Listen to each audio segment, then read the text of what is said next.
세례를 베풀었으나 너희는 몇 날이 못되어 성령으로 세례를 받으리라 하셨느니라.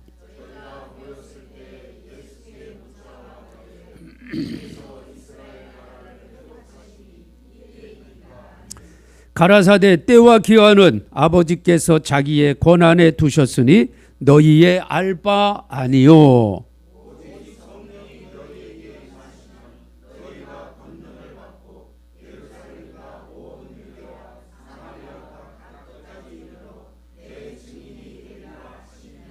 이 말씀을 마치시고 저희 보는 데서 올려 가시니 구름이 저를 가리워 보이지 않게 하더라.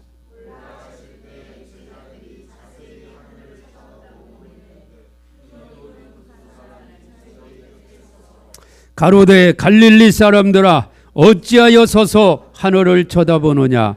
너희 가운데서 하늘로 올라오신 이 예수는 하늘로 가심을 본 그대로 오시리라 하였느니라. 아멘. 할렐루야. 예, 우리 반갑게 인사 나누십시다. 하나님께서 성도님을 사랑하십니다. 축복해 주십니다. 할렐루야. 한 주간 평안하셨습니까? 예. 아유, 우리 김동장 권사님이 오늘 이거를 저한테 안 해주셔가지고, 예, 감기 걸리셔가지고, 예, 아침에 전화 오셨어요. 감기 때문에 또 다른 분들에게 혹시라도 피해가 가면 어떡하는가. 그래서 그냥 집에서 그냥 예배 드리시겠다고 그렇게 전화가 왔어. 또 최인성 권사님도 예, 아침에 카톡이 왔어요. 또 감기가 걸리시고 또 목도 아프고 기침 나오고 그래서 또 그냥 집에서 영상으로 지금 아마 예배 드리고 계신데, 요즘 감기 또 독감 또 유행이니까 우리 성도님들 건강관리 잘 해주시고 승리하시기 바랍니다. 예. 저는 지난 주간 우리 장로님 아까 기도하신 대로 한 주간 제주도에 우리 몽골 사역자들 함께 이제 말씀도 가르치고 함께 시간을 보냈습니다. 한 18분이 오시기로 했는데 한 12분 정도밖에 못 오셨어요. 이번 주에 한두 분 정도 더 오실 수 있다고 하는데, 왜냐하면 여기서 이제 그 소선교사님과 또 여러 단체에서 또 협력하시는 분들이 많이 도와주시고 해서 그분들 항공료까지 다 준비해서 이미 티켓을 다 끊었고, 그리고 이제 비자를 받기 위해서 막 많은 서류들이 있어요. 그래서 준비해 주는데 그래도 안 나오는 거예요. 그래도 참 이 한국 들어오는 게, 그런 나라에서 한국 들어온다는 게 이게 쉽지가 않아요. 자, 우리는 세계 어느 나라든지 뭐 그냥 티켓만 끊을 수 있으면은 뭐 큰 어려움 없이 이렇게 다 가잖아요. 그런데 지금 많은 나라들은 아직도 이 대한민국을 들어오는데 그렇게 많은 절차가 필요하다라는 것을 또 깨닫게 되면서, 참 하나님께서 대한민국을 이 마지막 시대에 참 이렇게 복을 주신 것은 오늘 말씀처럼 복음을 전하게 하기 위함이다라는 그런 또 확신이 더 듭니다. 그분들을 위해서 계속 기도해 주시고요. 참 그분들이 어렵게 이제 한 12분 정도 오셔서 공부하시는데, 이제 지난 주간 저하고 있는 시간이 첫 주간이고 이제 이번 주 두 번째 주간, 또 다음 세 번째 주간, 그래서 3주간 공부하시고 공부 끝나면 바로 16일 날 부산으로 가서 오후에 또 비행기 타고 몽골로 들어가십니다. 아침부터 저녁 거의 10시 넘도록 공부를 하는 거예요. 여러분 생각해 보세요. 아침 8시에 밥 먹고 9시부터 저녁 10시까지. 야, 연세 많으신 분도 많아요. 대부분 연세 많으신 분도 많은데, 예. 근데 하나라도 더 배우고 싶어가지고 그냥 아침부터 저녁까지 흐트러짐 없이 졸린 눈을 비벼가면서, 또 통역으로 하니까 그 얼마나 이렇게 같은 언어가 쫙 하면 그래도 이렇게 그때 막 듣는데, 이것도 통역 하나 거쳐서 하니까 참 듣는 사람도 힘들거든요. 말씀을 전하는 목사님들이야 뭐 이렇게 교대도 하면서 하지만 그분들은 그냥 계속 듣잖아요. 그런데도 그냥 말씀을 하나 더 배우고 싶어가지고 간절하게 또 공부하는 모습을 보면서 참 많은 은혜를 깨닫고 참 여러 가지 또 부족한 부분들 우리도 과거에는 저런 모습이 있었는데 과거에는 우리 한국교회도 그런 모습이 있었어요. 그냥 막 밤늦게까지 기도하고 성경 공부하고. 그런데 요즘은 다들 그냥 먹고 살기 편해서 그런지 근데 그런 모습도 우리가 회복해야 돼요. 그것이 바로 에베소 교회에 주시는 주님의 말씀이거든요. 첫사랑을 회복하라. 그러면 첫사랑을 회복하라. 우리 성도님들도 첫사랑을 회복하십시다. 여러분 처음 예수 믿을 때 그 뜨거운 열정, 처음 예수 믿을 때 그냥 막 하루라도 더 교회 가고 싶고 그냥 성도님들 만나고 싶고 성경 보고 싶고 예배 드리고 싶고 그게 많이 그게 좀 이렇게 사라지신 우리 성도님들이 혹 계시면 오늘 다시 한번 회복하시기 바랍니다. 우리 전사님도 뉴질랜드 갔다 오시고 뉴질랜드 갔다 오시고서는 별로 그런 마음이 안 드셨을 것 같은데 미얀마 갔다 오시고 나서 그 현장을 보고 오니까 막 더 뜨거워지잖아요. 뜨거워져. 우리 청년들도 좀 선교의 현장을 많이 좀 가야 되는데 그게 잘 안 되네. 계획을 한번 잡아야 되겠네. 가장 열악한 곳으로.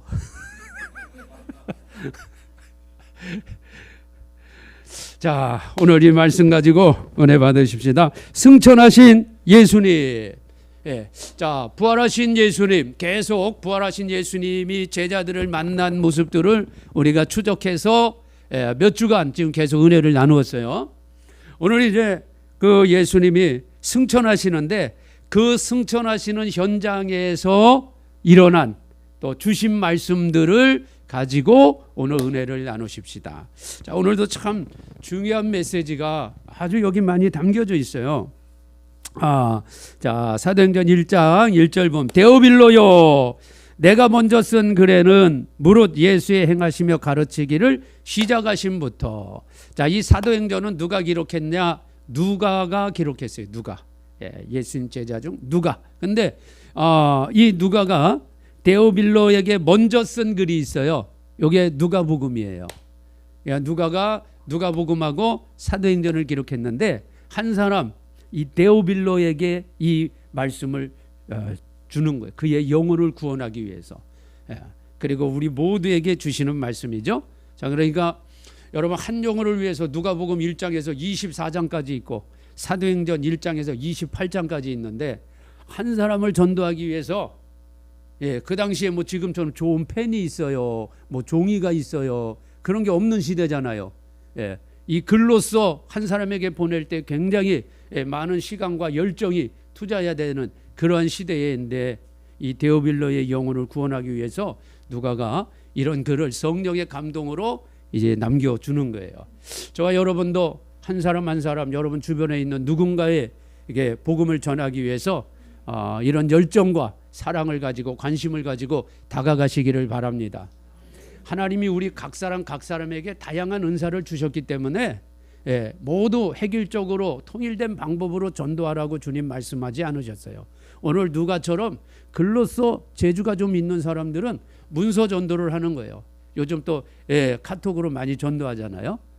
우리 이종호 집사님이 그런 전도를 잘 하시는 것 같아. 카톡으로 막 주변에 있는 사람들에게 계속 복음적인 내용, 성경 말씀을 그건 바로 누가가 지금 이렇게 하는 방법이에요. 그러니까 여러분도 여러분 주변에 있는 분들에게 카톡을 통해서 또 좋은 그냥 뭐 일반 트로트 뭐 그런 노래 그런 거 보내지 마시고 성경 말씀하고 또 내가 은혜 받은 거, 내가 예수님 믿고 또 변화된 이런 간증을 적절히 섞어서 그냥 계속 보내주면 하나님께서 또 역사하셔서 누군가가 오늘 데오빌로처럼 예수 믿고 구원받는 역사가 일어나잖아요.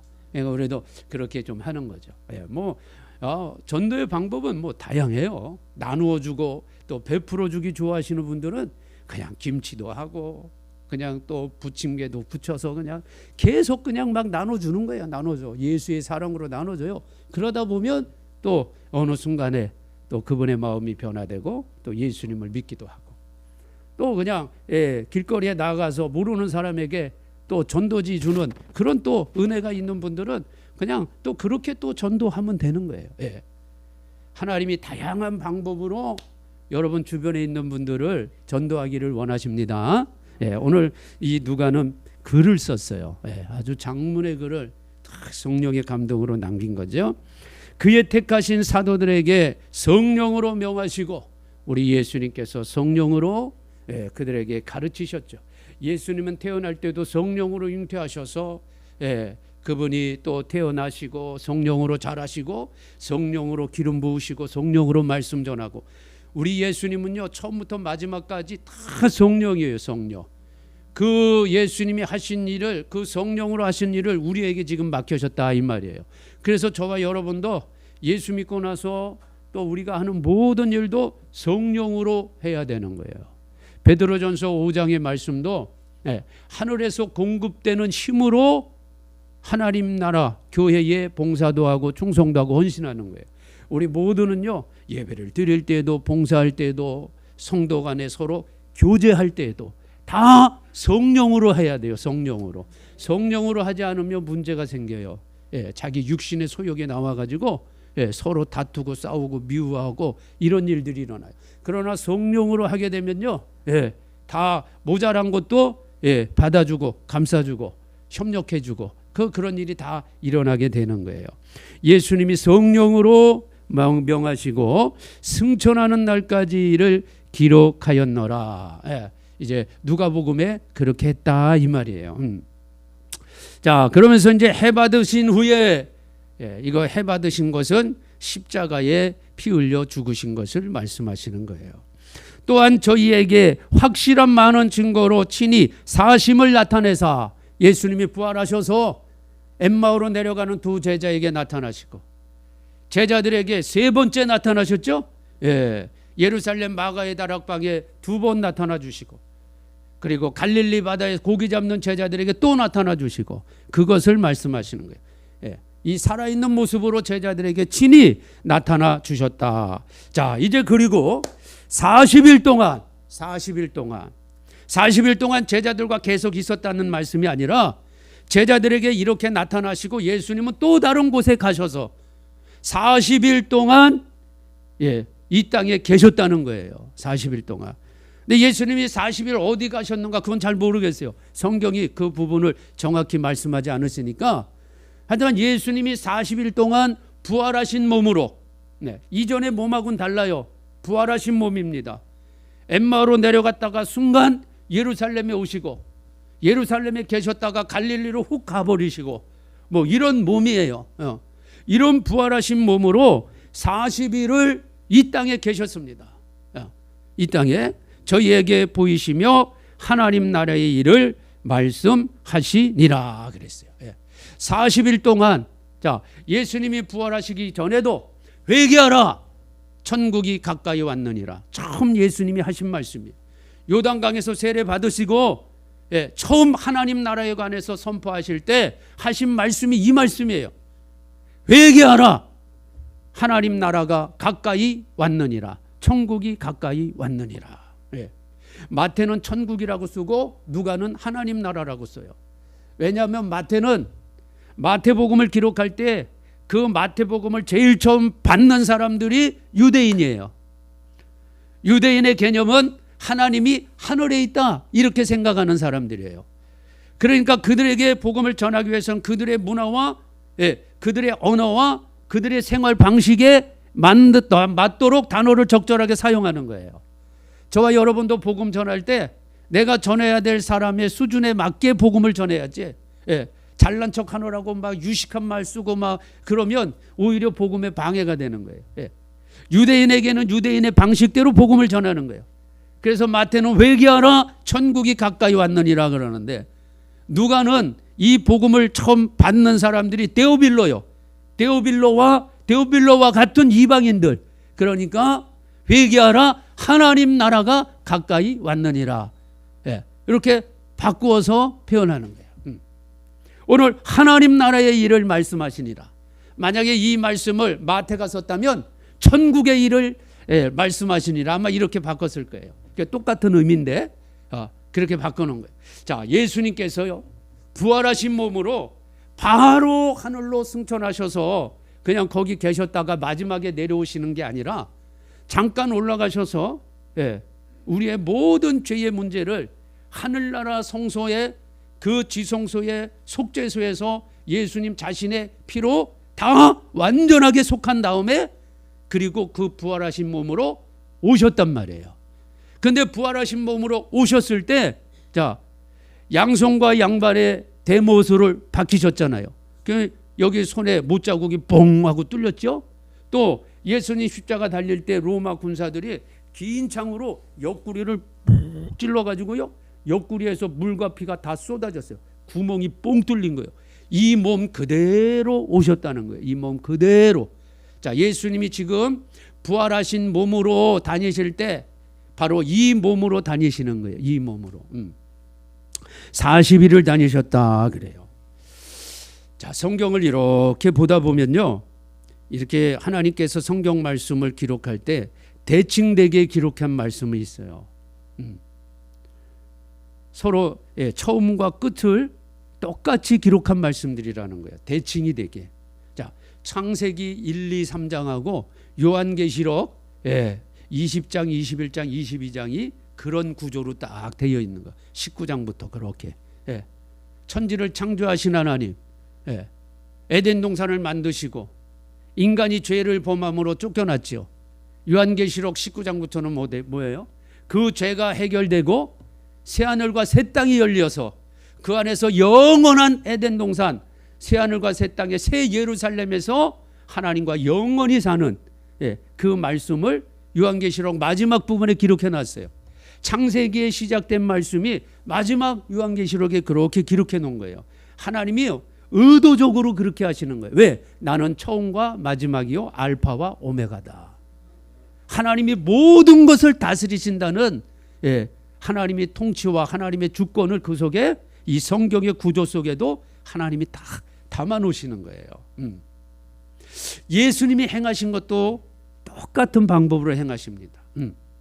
자, 예수님께서 이제 하나님의 아들로서의 이제 일을 시작하는 거예요. 그걸 공생애라 그래요. 근데 하나님 아들로서의 일을 시작하는 첫 출발이 요단강에서 세례를 받으시는 거예요. 요단강에서 세례를 받으셔. 세례 요한에게 세례를 딱 받으시죠. 세례를 받으시고 난 다음에 성령으로 이끌려서 광야로 나가시는데 40일 동안 금식하십니다. 40일을 금식하세요. 그러니까 요단강에서 세례 받으시고 곧바로 하나님 일을 시작하시는 것이 아니라 광야로 나가셔서 40일을 금식한 다음에 이제 본격적으로 하나님 아들로서의 사역을 공생애를 시작하시게 되는 거예요. 그러면서 천국이 가까이 왔으니 회개하라, 이제 이 말씀을 전하는 거죠. 자, 그런데 오늘 이 말씀도 보면요, 이 대칭 구조가 똑같습니다. 예수님이 십자가 지시고 부활하신 다음에 40일을 그 몸으로 이 세상에 계시는 거예요. 요단강에서 세례 받으시고 40일을 금식하신 그 모습처럼 이제 예수님이 물로써 세례를 받아야 될 이유가 없죠. 이제 부활하셔서 그 부활하신 몸으로 40일을 이 땅에 계시는 거예요. 그리고 하늘로 승천하신다 이 말이죠. 자, 이 말씀은 예수님의 행적 하나하나는 다 하나님 나라에 관한 말씀이고 행동 하나하나, 눈짓 하나하나 다 하나님 나라에 관한 말씀이에요. 제가 부활하신 예수님이 그 모습으로 이 세상에 왜 계셔야 됐는가를 설명할 때도 잠깐 말씀드렸지만, 예수님께서 40일 동안 이 땅에서 계시고 부활하신 모습으로 여러 가지 그분의 행적을 나타내 주신 것은 이제 하늘로 가심을 본 그대로 다시 오시는 예수님이 직접 이 세상에서 만왕의 왕으로, 영원한 왕으로 1000년 동안 통치할 것을 보여주시는 거예요. 1000년 동안 통치하시는 거예요. 그 1000년 동안 통치할 때에 부활하신 몸과 그리고 육신을 가지고 있는 사람들이 함께 공존하면서 그 시대에 같이 살아갔다 이 말이에요. 예수님이 부활하신 몸으로 공중에 떠서 생활한 것이 아니라 부활하신 몸을 가지고 이 땅에서 같이 사신 거예요. 음식도 같이 잡수셨다 이 말이에요. 이제 앞으로 장차 일어날 천년왕국 시대도 그런 거예요. 저와 여러분도 부활의 몸으로 그리스도와 함께 이 1000년 그 왕국의 시대에 함께 그리스도와 함께 올 때에 왕과 같은 권세를 가지고 이 땅에 남아있는 누군가와 함께 먹고 함께 생활할 수 있는 그러한 시대가 열린다는 것입니다. 이 예수님께서 부활하신 몸으로 40일 동안 이 땅에 계시면서 직접 보여주신 그러한 아주 중요한 이유 중에 하나가 거기에 있는 거예요. 또 여러분, 이 40이라는 숫자는 하나님 나라의 숫자로 우리가 잘 봐야 됩니다. 지난번에 숫자 한번 나왔을 때 153 나왔을 때 여러분에게 한번 설명해 드렸습니다. 왜 하나님께서는 숫자로 하나님 나라를 설명할까? 그냥 문장으로 설명해도 되는데, 물론 대부분 많은 부분이 문장으로 설명했죠. 단어로 설명했죠. 그러나 이 문장 단어들은요, 시대가 바뀌면 단어들도 바뀌어요. 저는 요즘 우리 젊은이들이 쓰는 카톡에서 이렇게 주고받는 단어들을 이렇게 보면 그게 뭔 뜻인지 잘 모릅니다. 말들을 다 줄여놔가지고 그게 무슨 뜻인지 잘 몰라요. 그런데 젊은이들은 다 알죠? 우리 권사님들은 몰라요. 보여줘도 몰라. 그런 거 시험 본다 그러면 보여줘도 시험 치를 수가 없어. 무슨 뜻인지도 모르니까. 그런 단어들이 신조어로 사전에 들어가고 뭐 그런다고 하더라고요. 근데 우리들은 몰라. 기성세대는 몰라. 신세대가 아는 단어. 이 단어라는 것은요, 그렇게 바뀌는 거예요. 뜻이 그렇게 바뀌어. 단어가 바뀌면 뭐 문장도 뜻이 바뀌죠. 또 어떤 문화 속에서 어떤 지역에서 어떤 교육을 받았느냐에 따라서 똑같은 글인데도요, 해석하는 것이 천차만별이에요. 그러니까 참 글로써 누군가를 설득한다는 것이 이렇게 힘든 거예요. 왜? 똑같은 글을 읽으면서도 서로 다른 방향으로 해석하니까. 근데 숫자는 안 그래요. 숫자는 안 그래요.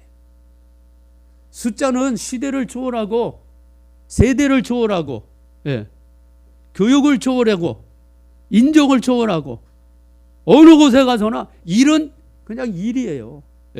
대한민국에서 일이 미국 가면 2가 되는 게 아니잖아요.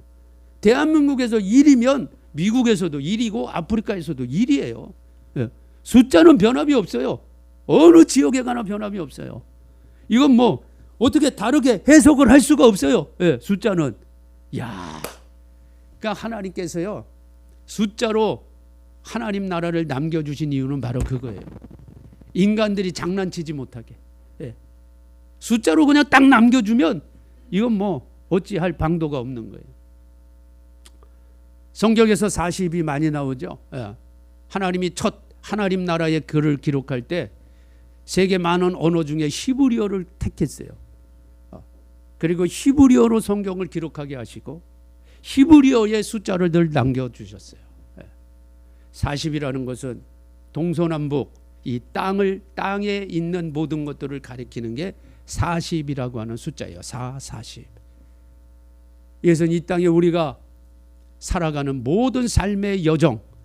그래서 광야 40년은 저와 여러분이 예수 믿고 구원받고 영원한 가나안 땅 천국까지 가는 모든 일생의 기간을 하나님이 40으로 딱 정해주시는 거예요.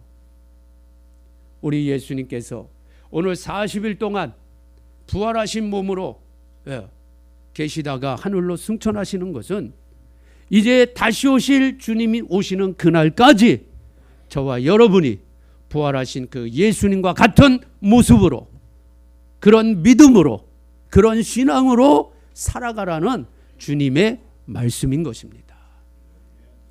이 땅에 아직 우리가 부활하지 않았지만, 실제로 부활하지 않았지만 우리는 부활한 그 모습을 믿고 있기 때문에 그 부활 신앙으로 살아라 이 말이에요. 부활 신앙으로. 그렇게 부활 신앙으로 사는 사람은 반드시 주님 다시 오실 때 부활체로 변화되는 거예요. 그러나 부활 신앙을 갖지 못한 사람은 부활체로 변화될 수가 없어요. 아무나 부활체로 변화되는 게 아니에요.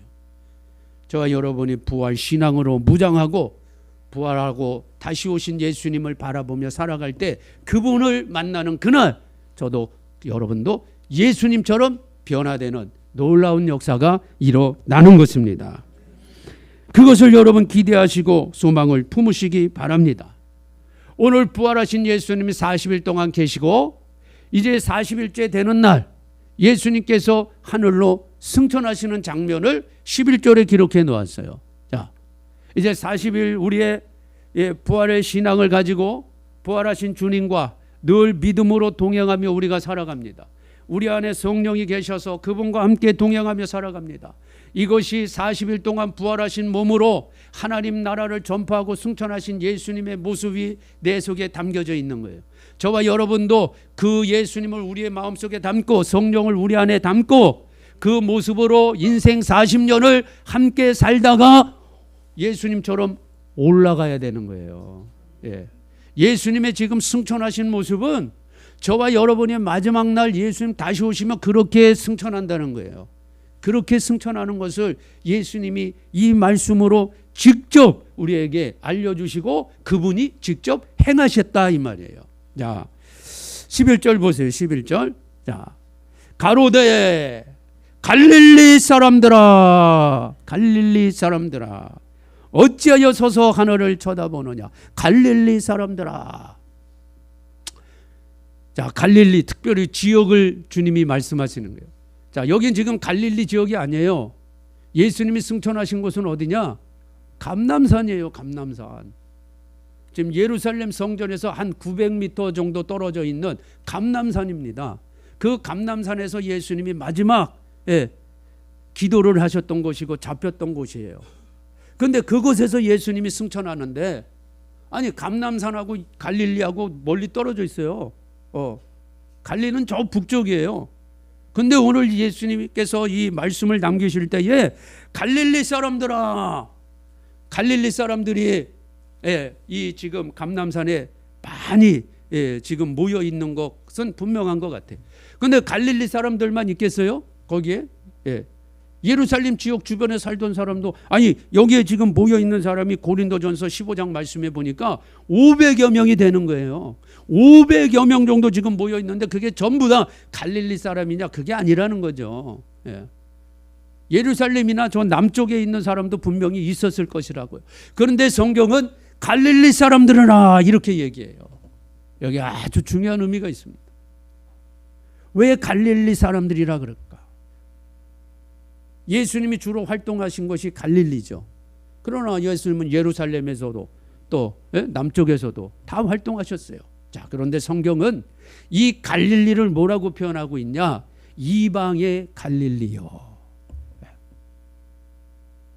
스가랴에서 보면 이방의 갈릴리에 흑암에 있던 곳이 빛이 비쳤다는 거예요. 이게 예수님이 그곳에서 이제 사역하실 것을 말씀하는 것은 이방의 갈릴리요. 지금 누가는 유대인에게 이 복음을 먼저 전한 게 아니라 누구에게 전한다 그랬어요? 데오빌로, 이방인들이. 이방인이라고 할 때 성경은 이방인으로 할 때 저와 여러분도 성경이 말씀하는 그 이방인 속에 다 들어가는 거예요. 저와 여러분이. 유대인과 이방인을 나눌 때 우리는 다 이방인 속에 들어가고 있는 거예요. 자, 지금 이방인인 우리에게 먼저 이 말씀이 임하는 거예요. 지금 이방인인 우리에게 이 말씀이 임하는 거예요. 갈릴리 사람들아, 이방의 열방의 모든 예수 그리스도를 영접한 모든 믿음의 사람들아, 이 뜻이에요. 이게 저와 여러분이 여기에 들어가는 거예요. 물론 유대인도 들어가지만 모든 열방 중에 특별히 그 당시 이방인으로 생각했던 그러한 사람들이 이제 마지막 때에 성령 받고 주님을 만날 모습을 다 기록하고 있는 거예요. 이방의 갈릴리요.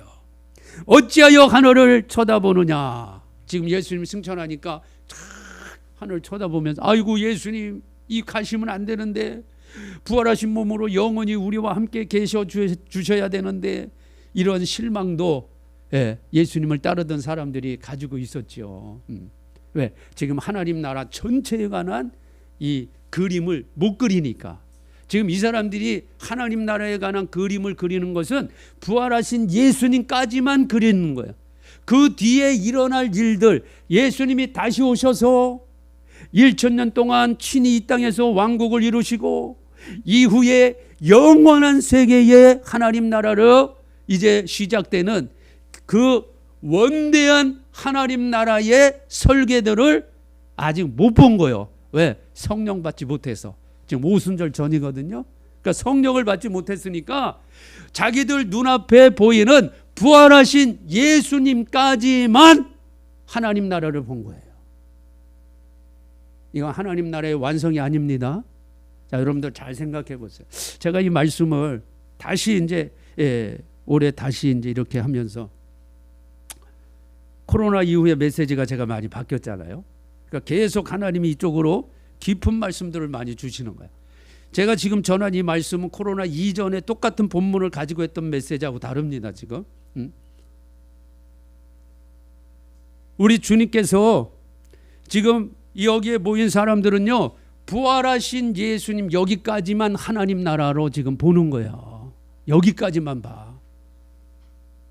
근데 제가 이 말씀을 이렇게 보면서 지금 얼마나 많은 교회들이, 얼마나 많은 목사들이, 얼마나 많은 성도들이 하나님 나라를 여기까지밖에 못 봐. 지금 예수님이 우리를 위해 십자가에 피 흘려 죽으시고 부활하셨습니다.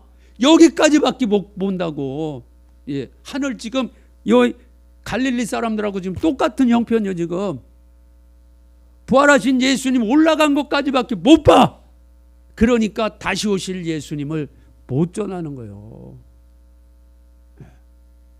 다시 오실 예수님, 그분이 오셔서 하나님 나라를 완성해 줘야 되는데 십자가에 피 흘려 죽으시고 부활하셨다. 여기까지밖에 하나님 나라를 못 보니까 다시 오실 예수님에 대한 소망 없고 준비가 없고 깨어있지 못하고 시대를 보지 못하는 일들이 계속 일어나는 거예요. 근데 오늘 저와 여러분은, 자, 오늘 갈릴리 사람들은 어찌하여 하늘을 쳐다보느냐. 부활까지만 보면 안 됩니다. 이건 하나님 나라의 미완성이에요. 미완성. 미완성. 완성되지 못한 하나님 나라예요. 그러나 우리 하나님은 완벽하시고 완전하신 분이기 때문에 미완성은 있을 수가 없어요. 우리 하나님 앞에. 하나님 앞에 어떻게 미완성이 있어요? 하나님은 완전하신 분인데. 할렐루야. 전지전능하신 분인데 어찌 하나님 나라가 80점짜리가 80점까지만 어떻게 하나님 나라가 이루어지냐고, 90점까지만 어떻게 이루어지냐고, 99점까지만 어떻게 이루어지냐고. 아니에요. 하나님 나라는 완전한 100점이에요. 100점. 그래서 저와 여러분이 정말 내 안에 하나님 나라를 품었다면 십자가에 달리시고 피 흘려 죽으시고 3일 만에 부활하신 이 예수님까지만 믿으면 여러분 마음에 하나님 나라는 미완성으로 남아있는 거예요. 미완성으로. 그러니까 하나님 나라에 들어가기가 힘든 거예요. 하나님 나라가 내 안에 완전하게 이루어져야 그 나라가 완전하게 이루어질 때 내가 들어가는 거지. 하나님 나라가 내 안에서 미완성으로 남아있는데 하나님 나라가 이루어지면 내가 거기에 들어간다? 못 들어가는 거예요. 오늘 여기 있는 사람들, 물론 이제 여기에 등장한 인물들이 나중에는 하나님 나라를 완성한 사람들이 있어요. 그러나 다 완성한 건 아니에요. 자, 고린도전서 15장 말씀 한번 봅시다. 고린도전서 15장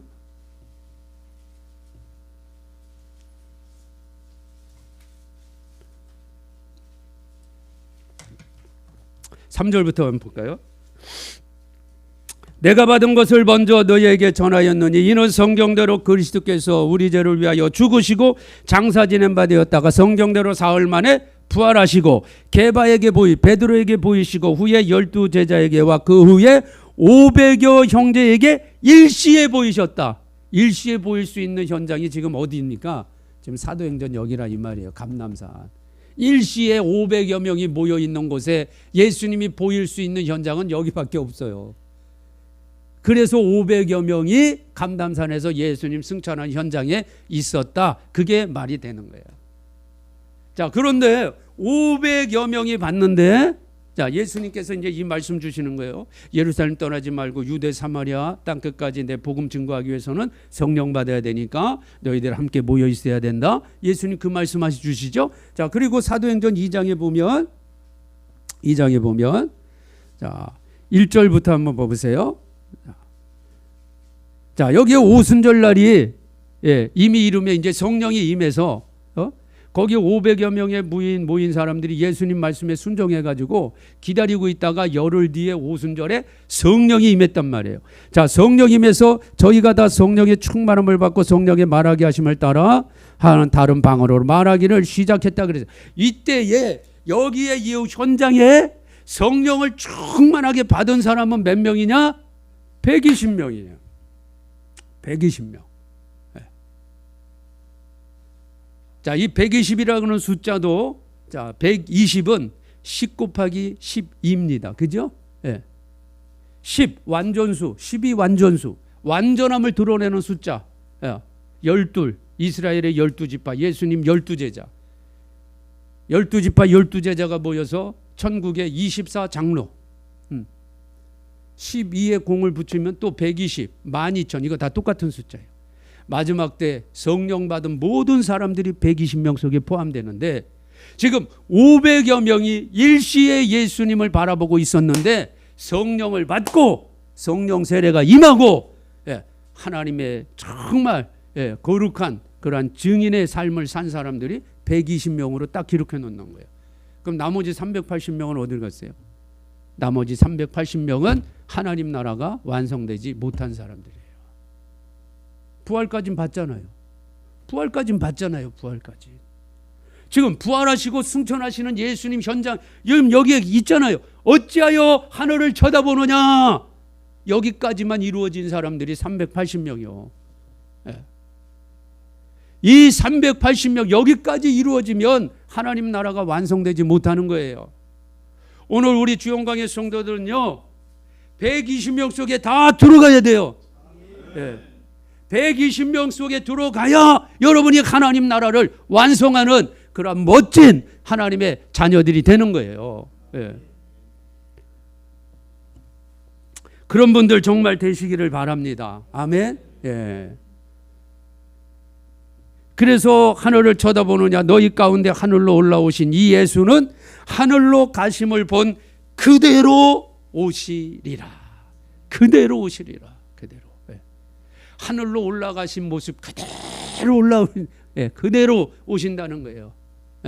그러니까 신천지 이만희가 이단의 괴수라는 거예요. 저게 왜 자기가 재림주라고 얘기하잖아요. 자기가 어린 양이고 자기가 재림주래. 그러면서 어떻게 그거 신천지 사람들을 속이냐? 그럼 예수님이 다시 오셨으면 자기 눈에 보여야 될 거 아니에요? 뭐라고 가르칩니까? 영적으로 왔다가 가셨다는 거야. 그런 식으로 가르치는 거야. 근데 여러분 성경을 보세요. 예수님이 다시 오시는 것은 하늘로 올라가심을 본 그대로 오신다고 했어요. 그대로 오셔요. 그리고 요한계시록 1장의 말씀을 보면 그를 찌른 자도 볼 것이고 때른 자도 보고 핍박한 자도 비방하는 자 온 세계 모든 사람들이 다 본다는 거예요. 영적으로 오긴 뭘 영적으로 와요. 예수님이 뭐 도둑이에요. 살짝 영적으로 왔다 갔다 하시는 분인가? 예수님은요 다시 오실 때 하늘로 간 그 모습 그대로 오십니다. 세계 모든 사람들이 다 볼 수 있도록 와요. 그래서 그때에는 이 땅에 통곡하는 자들이 남아있게 되고 하늘로 올라가심을 본 그대로 그 모습대로 부활체가 되어서 함께 올라가는 참 성도가 있고 그런 거예요. 그러니까 우리 성도님들이 오늘 하늘로 올라가심을 본 예수님이 그대로 다시 오실 때 우리도 그 예수님을 따라 하나님 나라가 내 안에서 완성되고 그대로 올라갔다가 그대로 내려와서 1000년 동안 이 땅에서 부활체로 살다가 그대로 새 예루살렘으로 가야 돼요. 이게 하나님 나라요. 이게 하나님 나라. 그러니까 예수님이 왜 40일 동안 예수님이 하늘에 계셔야 되는 분이 왜 부활체를 가지고 이곳에서 이렇게 생활을 하시냐? 우리에게 마지막 때에 일어날 일을 그대로 보여주시는 거예요. 이걸 깨달으시기를 바랍니다. 그대로 보여주신단 말이에요. 그대로 보여주신단 말이에요. 우리가 예수님을 따라 그대로 돼요. 왜? 예수님이 내 안에, 내가 예수님 안에 들어가 있으니까. 예수님이 하신 일을 그대로 내가 따라가지 않으면 내 안에 예수님이, 내가 예수님이 안에 있는 거 거짓말이에요. 다 거짓말. 아니 내 안에 예수님 내 안에면 하나인데 아니 일어나는 일이 각자예요? 이런 일이 세상에 어디에 있어? 없어요. 이런 건 내가 예수님이 내 안에 계시면 예수님이 하신 일이 그대로 나타나야 되는 거예요. 아멘. 예수님은 마지막 요한계시록 22장을 쓰실 때에도 7절 말씀 22장 7절 22장 12절 또 22장 21절 이 세 군데에 내가 속히 오리라 반드시 속히 오리라 세 번이나 말씀하셨어요. 세 번이나. 이런 요한계시록을 가지고 과거의 로마 시대에 일어난 일들이라고 가르치면 도대체 어떻게 하겠다는 건지. 우리 성도들이 마지막 때 예수님의 재림을 준비하지 못하고 있다가 하나님 나라에 들어가지 못하는 이런 일이 발생할 수도 있다 이 말이에요. 예수님은 반드시 오십니다. 하늘로 올라오심을 본 그대로 오신다 그랬어요. 그대로 오셔요. 그대로. 마지막 요한계시록에서도 세 번이나 22장 마지막 장이에요. 마지막 장. 여러분 성경이 하나님이 친히 우리에게 남겨주신 말씀인데 하나님이 뜻도 없이 의미도 없이 그렇게 기록해 놓겠어요? 아니에요. 자, 22장의 이 말씀을 여러분이 직접 확인하시는 것이 더 좋을 것 같아서 22장 7절 말씀 보세요. 7절 읽어보세요. 22장 7절 요한계시록 시작.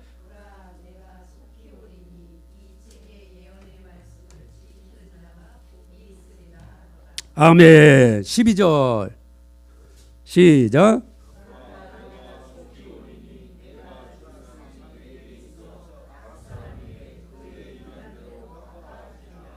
20절 시작.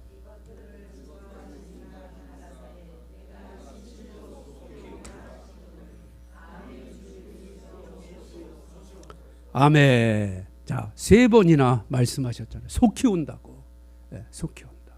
그리고 세 번째는 그 앞에 무슨 단어가 섰어요? 진실로. 진실로가 뭐냐면 아멘 이거예요. 헬라어로 아멘. 내가 아멘 속히 오리라 이 말이에요. 아멘. 반드시 되어진다 이런 뜻이에요. 세 번이나. 히브리 사람 사고방식의 세 번은요 굉장히 중요하고 반드시 이루어지는 것이 세 번이에요. 그래서 기도도 뭐예요? 구하라, 찾으라, 두드리라. 그 똑같은 기도인데 세 번을 강조하는 거예요. 구하라, 찾으라, 두드리라. 구하는 자 얻고 찾는 자 찾고 두드리면 열린다. 이게 기도에 관한 말씀이에요. 세 번 너무나 중요하고 반드시 이루어지는 거. 예수님이 다시 오신다는 말씀을 세 번을 강조하시는 거예요. 주님은 오십니다. 반드시 오십니다. 그날이 가까이 오고 있어요. 우리 성도님들이 예수님의 십자가, 예수님의 부활까지만 알고 여러분 하나님 나라가 미완성된 상태로 있으면 큰일 납니다. 여러분들의 심령 속에는요 반드시 하늘로 간 그 예수님이 반드시 다시 온다는 확실한 재림의 복음이 딱 자리 잡고 있어야 돼요. 그래서 이 재림의 복음은 복음 중에 복음이에요. 왜? 최후의 마지막이니까. 그래서 최고의 꽃이라고 그러는 아름다운 꽃, 복음의 꽃. 이게 재림의 복음이에요. 근데 이 최고의 아름다운 이 재림의 꽃, 이 복음 중에 이 복음을 강단에서 선포하지 않으면 어떻게 되겠냐 이 말이에요. 미완성된 하나님 나라까지만 보고 매일 성도들에게 알려주면 그 어떻게 해요? 하나님 나라가 이루어지지도 못하지. 하나님 나라가 여러분의 심령 가운데 완전하게 다 이루어져야 되는 거예요. 자, 그러기 위해서 여러분들에게 제가 오늘 이 말씀으로 명령하고 또 명령하면서 권면도 함께 드립니다. 예수님의 말씀으로. 너희의 심령에 하나님 나라가 완성되기 위해서는, 다시 오시는 예수님을 너희가 꼭 만나기 위해서는 자, 이것부터 해야 된다. 그 제자들에게 알려주는 거예요. 4절 말씀 보세요. 사도행전 1장으로 다시 오세요. 자, 읽어봅시다. 자, 4절 시작. 사도와 같이 모이사 저희에게 분부하여 가라사대 예루살렘을 떠나지 말고 내게 들은 바 아버지 약속하신 것을 기다리라. 요한은 물로 세례를 베풀었으나 너희는 몇 날이 못 되어 성령으로 세례를 받으리라 하셨느니라. 아멘. 자, 하나님 나라가 완성되려면 가장 중요한 게 뭐냐? 성령 세례 받아야 돼요. 이거 안 받으면 지금 제자들처럼 아직 오순절 전이잖아요. 예? 자, 요 성경으로 보면 오순절 전이에요. 오순절은 사도행전 2장에 있어요. 지금 이거 1장 얘기예요. 지금 이날부터 열흘 뒤에 오순절이야. 이 지금 역사로 보면. 예. 그러니까 지금 여기 있는 제자들은 오순절 전 상태예요. 아직 성령 받지 못한 상태라 이 말이에요. 예. 그래서 예수님께서 너희 안에 하나님 나라가 완성되려면 내가 다시 올 텐데 다시 오는 나를 완벽하게 나를 만나고 나와 하나가 되려면 성령을 받아야 된다는 거예요. 그래서 이제 이후에 열흘 후에 380명은 떠나고 120명이 성령 받아요. 380명은 떠났어. 근데 오늘 주님이 뭐라고 말씀하셨어요? 예루살렘을 떠나지 말라 그랬잖아요. 예루살렘을 떠나지 말라. 500명이 보고 있었다니까. 고린도전서 15장 우리 아까 읽었죠? 그래서 확인시켜 드린 거예요. 500여 명이 보고 있었는데 그때 예수님이 이 말씀 주시고 하늘로 올라가신 거예요. 그런데 불과 열흘이에요. 열흘. 근데 사실 열흘 후에 성령이 임한다는 건 다 몰랐어요. 알았다면 거의 다 남아 있을 확률이 많겠죠. 아마 그래도 간 사람이 있을 수도 있고. 그러나 120명보다는 훨씬 많았을 거예요. 열흘만 참으면 성령 받는데 그것도 못해요? 그것도 못할까? 못할 사람이 있을 수도 있을 거야 아마. 그러나 대부분은 열흘 후면 성령이 임한대. 그러면 어떻게 해서든지 열흘 버텨보는 거지 뭐. 근데 문제는 열흘 후에 성령이 임한다는 건 모르는 거예요. 우리는 그것이 과거니까 지금 아는 거지만 이 사람들에게는 장차 일어날 일이니까 몰라요.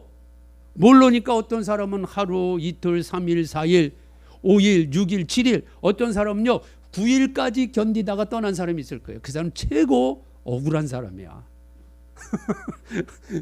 하루만 더 견뎠으면 성령 받는 건데 9일까지는 잘 견뎠다가 떠나버렸어. 그래서 성령 못 받은 사람 분명히 있었을 거라고요. 우리 성도님들 그런 분들 되지 마십시다. 그런 분들 되지 마세요. 끝까지 가셔야 돼. 끝까지. 약속을 믿고 끝까지. 내가 정한 시점으로 딱 정해놓고 기다리지 마세요. 아마 380명 중에 그런 사람들이 있었을 7일만 기다리면 아마 성령이 임할 수 있어. 뭐 그런 사람도 있었을 거예요. 자기 생각대로 결정하고 기다리는 사람들. 하나님의 말씀을 기다리는 게 아니라 자기가 계획해놓고 자기가 생각해놓고 따라가는 사람들.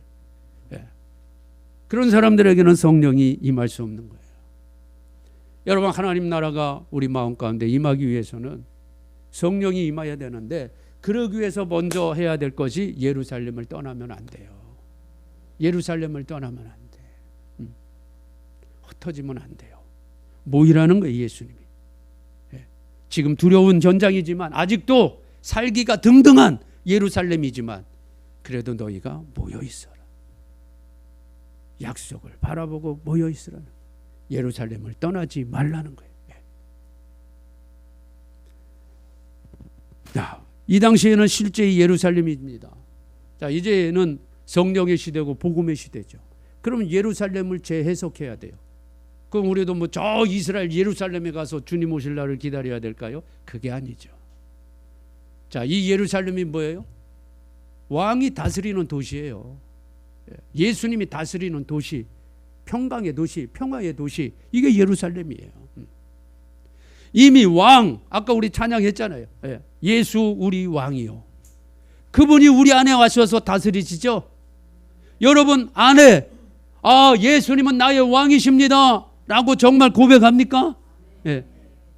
여러분이 정말 그렇게 고백한다면 여러분은 이미 여러분 안에는 예루살렘이 이미 지어지는 거예요. 그 예루살렘이 지어진 사람들이 함께 모여 있는 곳이 어디예요? 바로 교회입니다. 교회. 이 교회가 예루살렘이요. 예루살렘. 진정한 그리스도가 왕이 되신 교회. 어느 뛰어난 말재주 있고 조금 능력이 조금 나타나서 마치 교회에서 자기가 왕 노릇하는 그런 목사, 그런 교회 말고, 그런 데는 주님이 왕으로 들어가실 수가 없어. 왜? 이미 목사가 왕자리를 차지하고 있어. 그 왕자리를 예수님께 안 내놔. 말은 예수님이 왕이라고 하는데 실제 왕자리는 자기가 딱 앉고 있네. 그런 교회는 예수님이 왕으로 못 계셔요. 그런 교회는 예루살렘이 아니에요. 만약 우리 주영관교회 남성정예가 내가 왕이다 이 교회, 그럼 우리는 예루살렘이 아니에요. 그럼 우리 성도들은 여기 빨리 다 떠나서 진짜 예루살렘으로 들어가야지. 여기 남아있으면 여러분 큰일 나는 거예요. 그러나 여러분, 이 교회의 진짜 왕은 예수님이에요. 우리의 삶의 진짜 왕은 예수님이에요. 우리 가정의 왕도 예수님이에요. 여러분 사업의 왕도 예수님이에요. 믿으십니까? 그렇게 고백하셔야 여러분이 예루살렘이 되는 거예요. 거기에 성령이 임하시는 거예요. 거기에. 아무데나 성령이 임하는 게 아니에요. 우리 성도님들이 이곳이 여러분들이 예루살렘으로 믿음으로 확신하고 인정한다면 주님 오실 때까지 이곳에서, 이 예루살렘에서 다시 오시는 주님을 여러분들이 꼭 만나기를 바랍니다. 그건 제가 막 한다고 뭐 되는 게 아니에요. 또 여러분 여러 가지 사정들이 있으니까 여러분 스스로 결정해야 될 일이고, 저는 단지 정말 여러분들의 영혼이 마지막 날 오늘 이 말씀 그대로 다시 오시는 예수님과 함께 영원한 하나님 나라의 완성을 이루려면 예루살렘을 떠나면 안 된다 이 말이에요. 그래야 성령이 임해요. 그래서 이들이 예루살렘에 함께 모여서 그들이 뭐예요? 이제 주의 약속을 붙잡고 기도하는 거예요. 주의 약속을 붙잡고. 그 약속은 요엘서 2장에 나와 있는 약속인데, 아까 우리 마지막 찬양한 그 찬양의 말씀이요. 자, 사도행전 2장에 그 말씀이 기록되어 있어요. 베드로가 설교하면서 이 말씀을 인용했어요. 사도행전 2장 16절부터 봅니다. 이는 곧 선지자 요엘로 말씀하신 일이 일렀으되, 하나님이 가라사대 말세에 내가 내 영으로 내 모든 육체에게 부어주리니 너희의 자녀들은 예언하고 너희의 젊은이들은 환상 보고 너희의 늙은이들은 꿈을 꾸리라. 그때에 내가 내 영으로 남종과 여종에게 부어주리라. 그들이 예언할 것이라고 하나님 나라를 볼 것이라. 그렇게 말씀하는 거예요. 지금 베드로가 성령 받고 영안이 열려서 성령께서 베드로에게 요엘서에 있는 이 말씀을 설명하게 하는 거예요. 예루살렘을 떠나지 않고 그들이 성령 아버지의 약속하신 것, 이 요엘서에 기록되고, 요엘서뿐만 아니라 이사야에게도 하나님이 약속의 말씀을 주셨어요. 예레미야에게도 주셨어요. 특별히 에스겔에게 아주 깊은 말씀들을 남겨주셨습니다. 그 약속의 말씀을 믿고 예수님의 말씀에 따라 우리에게 성령이 임한다. 그 약속을 믿고 예루살렘 떠나지 않고 기다릴 때 성령이 때가 되면 임하는 거죠. 예, 우리 성도님들도 다시 오실 예수님 믿고 내가 그 예수님과 함께 하나님 나라를 완성한다, 이 믿음 가지고 여러분이 섬기는 이 예루살렘을 떠나지 않고 여러분이 믿음을 지켜낼 때 때가 되면 하나님 나라가 완성이 되는 거예요. 예수님이 오셔서. 이해되십니까? 네. 자, 그래서 이제 성령으로 세례를 받으리라 해서 결국 사도행전 2장에 성령으로 세례를 받았다 이 말이에요. 성령으로 세례를 받았다. 물로 세례만 받으면 안 돼요. 요한은 물로 세례를 주었지만 나는 성령으로 불로 너희에게 세례 준다고 했어요. 요한 세례만 받으면 안 됩니다. 성령 세례를 받아야 돼요. 예. 물 세례 받으면 안 돼요. 물 세례 받으면 반드시 성령 세례도 받으셔야 돼요, 여러분들이. 아멘. 예. 성령 세례가 이렇게 중요한 거예요. 성령 세례를 못 받으면 예수 그리스도의 하나님 나라가 완성될 수가 없어요. 예수님은 성령으로 시작하셨고 성령으로 끝내신 분이에요. 반드시 성령으로 저와 여러분이 세례를 받아야 하나님 나라가 완성되는 거예요. 이미 우리는 성령으로 세례를 받았어요. 물론 안 받으신 분도 여기 계실 수 있죠. 그런 분이 계시다면 반드시 받으셔야 됩니다. 이건 선택의 문제가 아니에요. 성령 세례는 선택의 문제가 아니에요. 이건 반드시 필수. 예, 필수. 예수 그리스도와 하나가 되기 위해서 하나님 나라의 완성을 위해서는요 반드시 성령 세례가 필요해요. 그러니까 예수님이 지금 강조하시는 거예요. 만약 성령 세례가 필요 없다면 3년 동안 예수님이 가르친 걸로 끝내버리시는 거예요. 근데 예수님이 가르치시는 걸로 끝내면 하나님 나라가 완성이 못 돼요. 예. 성령을 받아야 하나님 나라가 완성되는 거예요. 그러니까 제자들에게 말씀을 먼저 주고 성령을 받을 수 있도록 그릇을 만든 다음에 성령을 부어주시는 거예요. 이 성령 세례를 받는 것이 바로 에베소서 1장 13절에 성령의 인침을 받는다, 그런 뜻입니다. 네. 자, 다시 말씀 확인하세요. 에베소서 1장 13절. 계속 나올 때마다 여러분 계속 여러분 이 말씀 듣고 확인하고, 그리고 이 말씀을 끝까지 붙잡아야 돼요. 성령 세례가 바로 이 말씀이에요. 이 뜻이에요. 에베소서 1장 13절 시작. 그 안에서 너희도 진리의 말씀 곧 너희의 구원의 복음을 듣고 그 안에서 또한 믿어 약속의 성령으로 인치심을 받았으니. 아멘. 약속의 성령으로 인치심을 받았다는 거예요. 도장을 딱 찍었어요. 성령 세례는 도장 찍는 거예요. 너는 하나님의 자녀다. 너는 그리스도와 함께 왕과 같은 권세를 가진 상속자다, 후사다, 양자의 영을 받은 자다. 이것을요 확인해 주는 게 인치는 거예요. 성령 세례 받는 거예요. 그러니까 성령 세례 안 받으면 이거 큰일 나는 거예요.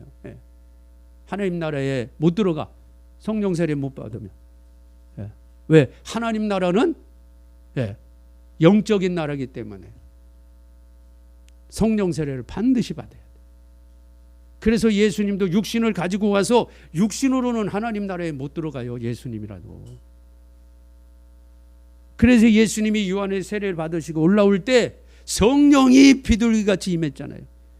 최초로 성령 세례 받으신 분이 예수님이에요. 그 전에는 성령 세례가 임할 수가 없어요. 그리고 이제 그 예수를 따라 그 예수와 함께 있는 자들이 로마서 8장 23절 말씀처럼 성령의 첫 열매가 되었다는 거예요. 그래서 저와 여러분도 지금 성령의 첫 열매로 있는 사람이요. 하나님이 요셉에게 꿈을 줄 때 한 단을 모든 11단이 요셉의 한 단에게 절을 한 것처럼 초실절에 처음 익은 곡식 하나를 들어 올려서 바치는 것이 아니라 한 단을 바치죠. 한 단을. 이 한 단 속에 성령을 받은 성령의 첫 열매들이 그 한 단 속에 다 들어가 있는 거예요. 이해되십니까? 예. 놀라운 하나님의 은혜죠. 이건 은혜 아니고는 설명이 안 돼요. 은혜 아니고는.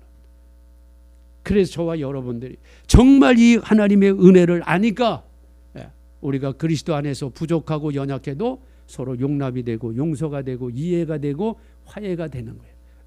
은혜를 아니까. 내가 이 은혜가 아니었으면 나는 영원히 죽어야 되는, 형벌 가운데 들어가야 되는 운명을 가지고 태어났는데 하나님이 나를 이 은혜로 건져주셨는데, 그래서 우리가 그리스도 안에서 하나가 되는 이유가 나오는 거예요. 은혜 때문에. 이 은혜를 아는 사람들이 용서가 되고, 은혜를 아는 사람들이 포용이 되고, 은혜를 아는 사람들이 협력이 되는 거예요. 은혜를 모르면 육이 나와서 안 돼요. 육신의 소욕이 나와 절대 안 됩니다.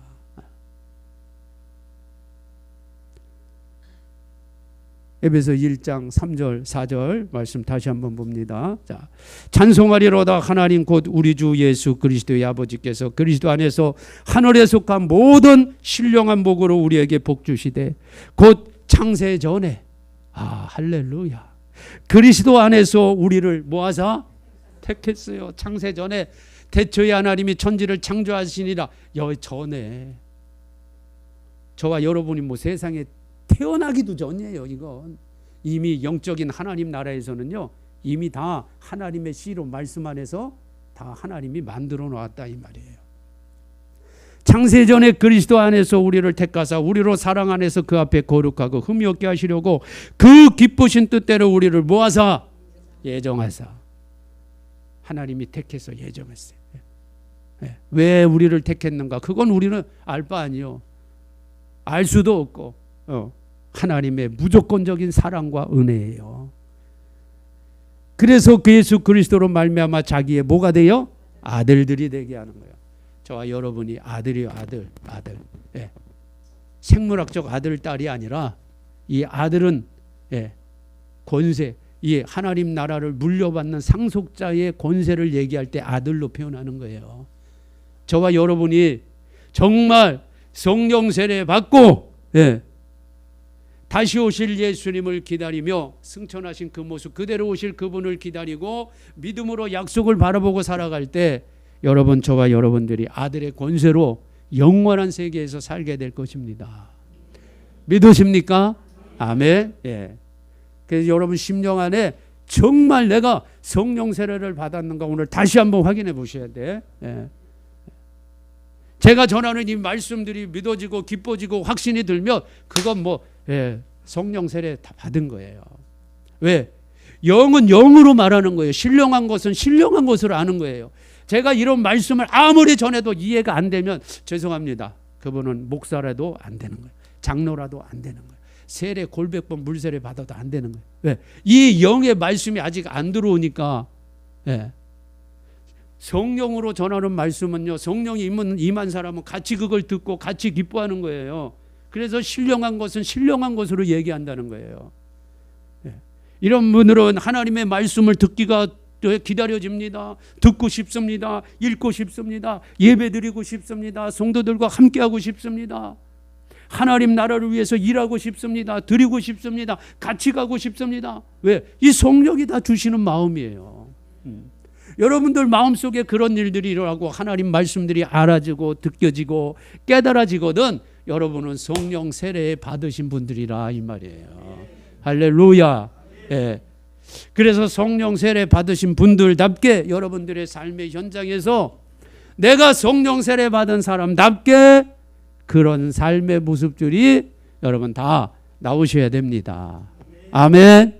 자, 오늘은 여기까지만 오전에 하고 오후에 조금 더 부연해서 조금 더 설명하고 오늘 이 본문은 정리하도록 하겠어요. 자, 함께 기도합니다. 자, 우리 잠깐 한번 우리 성도님들 여러분 자신이 한번 기도하세요. 하나님, 내게 성령으로 충만케 해주셔서